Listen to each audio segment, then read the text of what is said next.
शिंदे को अब Jupiter hospital ले जाया गया है। उनकी तबीयत में कोई सुधार नहीं दिखाई दे रहा है। ठाणे में उनकी तबीयत जो है सुधर नहीं रही थी, इसलिए अब उनको अस्पताल ले जाया गया है, यानी अब वो हॉस्पिटलाइज हो गए हैं।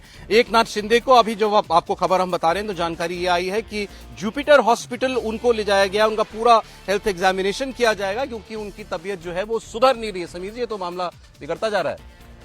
बिल्कुल निश्चित रूप से अगर हॉस्पिटल में एडमिट हो रहे हैं तो ये गंभीर मतलब चिंता की बात है एकनाथ शिंदे के लिए। और उन्होंने कल ही कहा था परसों कि 2.5 साल मैंने एक दिन भी छुट्टी नहीं मनाई, मैं 24 घंटे में से 18 घंटे लगातार काम करता था, तो मेरे शरीर के अंदर बहुत थकान थी और शायद इससे अब मुझे तबीयत खराब हो रही है। लेकिन कल ये खबर आई थी कि वो काफ़ी फिट है। जब डॉक्टरों ने उनका चेकअप किया था, मुंबई से 5 डॉक्टरों की टीम उनका गांव सातारा गई थी, उन्होंने उनका पूरा चेकअप किया था और उन्हें फिट घोषित कर दिया था कि अब आप स्वस्थ हो पूरी तरीके से। उसके बाद वो सातारा से ठाणे अपने घर लौट कर आए थे। लेकिन ठाणे में आने के बाद ऐसा फिर मतलब अब क्या तबीयत गड़बड़ हो रही है, क्या इसके पीछे रीजन हो सकता है, मुझे लग रहा है कि चिंता का विषय पार्टी के लिए भी होगा।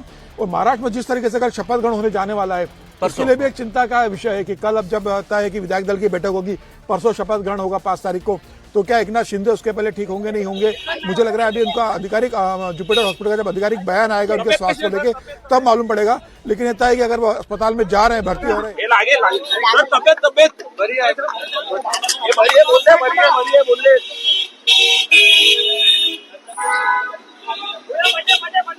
अपना नेता चुनेगी और उसके बाद मुझे लग रहा है मुख्यमंत्री के शपथ ग्रहण के बाद विधायक दल इनके महायुति की बैठक होगी। फिलहाल ये देखना होगा कि भारतीय जनता पार्टी इसको कैसा रिएक्ट करती है, क्या शपथ ग्रहण समारोह आगे बढ़ता है या शपथ ग्रहण समारोह हो जाता है उसके बाद जब एकनाथ शिंदे ठीक होते हैं उसके बाद विभागों को बंटवारा होगा। बिल्कुल, लेकिन अब सेहत का मामला है तो इसमें कोई और कुछ बात कहना फिलहाल तो ठीक नहीं होगा।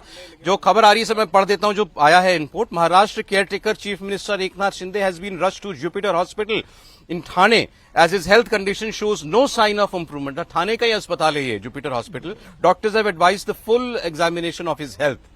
ये खबर है सर अभी की। नहीं, ये ठीक आप कह रहे हैं, किसी के स्वास्थ्य के लिए कुछ नहीं कहा जा सकता, लेकिन हम लोग राजनेता के स्वास्थ्य की बात कर रहे हैं और वो स्वास्थ्य तब खराब हुआ जब ये तय हो गया कि वो मुख्यमंत्री नहीं बनेंगे, तो वो चर्चा तो करनी ही पड़ेगी। तो अब 3 विकल्प हैं। दवा से ठीक हो जाएंगे शिंदे जी, गृह मंत्री का पद चाहिए उसके बिना नहीं ठीक होंगे, या अमित शाह अभी फोन कर दें तब वो ठीक हो जाएंगे। मतलब 3 में से एक विकल्प कौन सा रहेगा वो पता नहीं है। अगर सचमुच खराब होगी तबीयत, आप तो कह रहे हैं ये तबीयत खराब का बहाना भी हो सकता है, नाराजगी हो सकती है केवल। देखिए, अभी मैं जो देख रहा था कि उनसे रिपोर्टर्स ने पूछा तो उन्होंने कहा कि बढ़िया है। अब वो सतारा के दारे गांव से ठाणे आ गए, ठाणे से वहां चले गए, दिल्ली आ गए, दिल्ली से वहां चले गए। स्वास्थ्य में तो कोई गड़बड़ नहीं दिखी। हाँ, मन भारी जरूर है, वो जिसको कहते हैं ना कि सब बढ़िया लेकिन कुछ अंदर से अच्छा नहीं लग रहा है। तो शिंदे जी को अंदर से अच्छा नहीं लग रहा। और कई बार होता है कि जब आपका मन ठीक नहीं होता तो उसका आपके स्वास्थ्य पर असर पड़ता है। मुझे लगता है शिंदे जी को, राजनीतिक व्यक्ति हैं, इतनी लंबी उनकी राजनीतिक पारी है। मैं बार बार कहता हूं कि उन्होंने कमाल का काम किया है। देश में कोई और नेता नहीं कर पाया कि एक पारिवारिक पार्टी को खींच के लेके गए। उनको सोचना चाहिए, वो बड़े नेता हैं, बड़ी जगह खड़े हैं। इस तरह से अगर अपने आप को, अपने मन को, अपने शरीर को, अपने स्वास्थ्य को खराब करेंगे तो उनके लिए भी अच्छा नहीं, उनकी पार्टी के लिए भी अच्छा नहीं, क्योंकि शिवसैनिक भी तो प्रतीक्षा कर रहे हैं। और मुझे लगता है ये बहुत अच्छी बात तो नहीं है ना। 23 तारीख को परिणाम आ गए, आज 3 तारीख को हम लोग बात कर रहे हैं, 5 को शपथ ग्रहण होना है और उसके पहले फिर वो अस्पताल चले गए।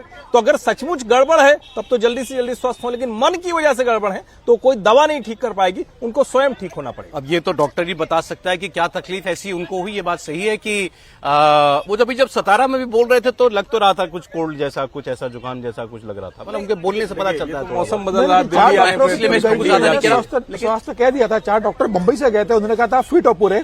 उसके बाद मुंबई लौटकर आ गए थे ना, उसके बाद उन्होंने फोन पे बातचीत की, कल बैठक की। विजुअल्स आए जो प्रेस कॉन्फ्रेंस है उसमें तो ऐसा कोई, बाकी तो देखिए गला वाला तो हम लोगों का भी खराब हो जाता है। देखिए खुले में खड़े में कर रहे हैं तो हो जाता है। अब क्या वो चीफ मिनिस्टर है, अभी भी केयरटेकर चीफ मिनिस्टर है, सारी बेस्ट ऑफ हेल्थ सर्विसेज उनके लिए जो है मौजूद होती हैं। अब उसके बाद उनको अगर अस्पताल ले जाने की नौबत पड़ रही है, क्योंकि भाई मुख्यमंत्री तो जहां रह रहा है उसके लिए सारा पैराफर्नेलिया, सारा बंदोबस्त, सब कुछ वही हो जाता है ना। कुछ भी चाहिए हो, अस्पताल जाना तो एक एक्सट्रीम सिचुएशन होती है सिटिंग चीफ मिनिस्टर के लिए। अब लेकिन वो गए हैं अभी। आप कैसे देख रहे हैं इसको? देखिए, एक तो पहले हम उनके स्वास्थ्य की शुभकामनाएं देते हैं, वो जल्दी स्वस्थ हो जाए, तुरंत स्वस्थ हो। ये लेकिन जैसे चर्चा हुई कि राजनेताओं का स्वास्थ्य जो है ना, राजनीति से भी असर डालता है और बाहर का माहौल खराब हो तो मन भी भारी हो जाता है, ऐसा भी होता है। तो अब एक बात तो तय हो गई इस पूरे हॉस्पिटलाइजेशन से कि जो आज महायुति की बैठक होने वाली थी तीनों नेताओं की, वो टल गई। 2 बजे होनी थी ना सर बैठक? 2 बजे 3 बजे जो भी था, 2 बजे उसमें इन तीनों नेताओं को होना था। हाँ, तो वो पॉलिटिकल फॉल आउट है ये। तो इसको क्या एक गुड मैसेज के तौर पर हम देखते हैं महाराष्ट्र की पॉलिटिक्स में? पता ही नहीं। ये भी बात है कि क्या इस तरह से आगे बढ़ेंगे नहीं बढ़ेंगे। और वैसे तो कहा जाए, यदि वो जैसे कहा गया कि शिंदे साहब 2.5 साल से बहुत अच्छा काम कर रहे थे, बहुत मेहनत कर रहे थे, तो उन्हें आराम की जरूरत है। तो ये बात को उन्हें खुद ही मान लेना चाहिए कि उन्हें अब आराम की जरूरत है। तो लेकिन वो अलग इश्यू है। कुर्सी मिलती है तो सर नेता कितना भी बीमार हो फट से खड़ा हो जाता है। तो इसको, उनकी तबीयत को नॉन सीरियसली हम नहीं लेते। उनकी तबीयत का, स्वास्थ्य का ध्यान रखना चाहिए और उनकी शुभकामनाएं भी है। लेकिन ये इसका उनकी हेल्थ के अलावा पॉलिटिकल फॉल आउट बड़ा है महाराष्ट्र में। और ये बार बार मैं कह रहा हूं कि आप डे 1 से हम इस पर चर्चा कर रहे हैं कि एकनाथ शिंदे को भारतीय जनता पार्टी के जो सो कॉल्ड आला कमान है वो टेकन फॉर ग्रांटेड ले रहे हैं। एकनाथ शिंदे शिवसेना के कमजोर नेता नहीं है। और ये आज की तारीख में फिर बता रहा हूं कि महाराष्ट्र की विधानसभा नंबर टेकन फॉर ग्रांटेड क्या होता है? आप क्या बीजेपी को मुख्यमंत्री बना देना चाहिए था? नहीं, टेकन फॉर वो चाह रहे दे ही देना चाहिए। टेकन फॉर ग्रांटेड का मतलब ये है कि आपने सोचा अरे ये कहाँ जाएंगे, ये होता है टेकन फॉर ग्रांटेड। हम जैसे करेंगे वैसे करेंगे। और हम बड़े लोग हैं। राजनीति में कोई बड़ा नहीं होता जब तक कि आपकी जरूरतें पूरी नहीं हो जाए। जिससे जरूरत पूरी होती है वो बड़ा आदमी होता है। लेकिन इसमें तो सचिन चौधरी एक बार जुड़े हैं सर, उनसे एक अपडेट बात की। सचिन, क्या खबर है? क्यों अस्पताल जाने की नौबत आई एकनाथ शिंदे जी की? जी देखिए, पिछले 3-4 दिनों से उनकी वाकई तबीयत खराब थी। जब वो दरे गांव गए थे वहां पर भी उनको सलाइन लगाई गई थी और उसके बाद जब थाने में आए तो कल भी उनको सलाइन लगाई गई थी। तो ये बताया जा रहा है कि वाकई में उनकी तबीयत बहुत ख़राब है।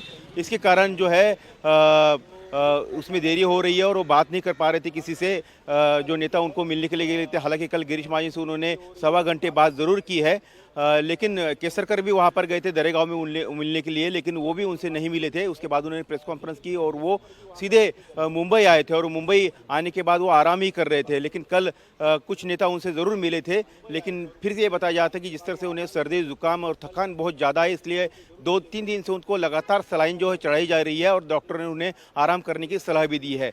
तो उनकी तरफ से यही बताया जा रहा है कि एकनाथ शिंदे की वाकई में तबीयत बहुत ख़राब है और जिसके कारण उन्हें डॉक्टर ने आराम करने का सलाह दिया है। और जिस तरह से एक्सर्शन हुआ है, सर्दी जुकाम उनको हुआ है, बुखार काफ़ी 104-105 तक उनको बुखार था और उसके कारण जो है उन्हें हॉस्पिटलाइज किया गया है। जी।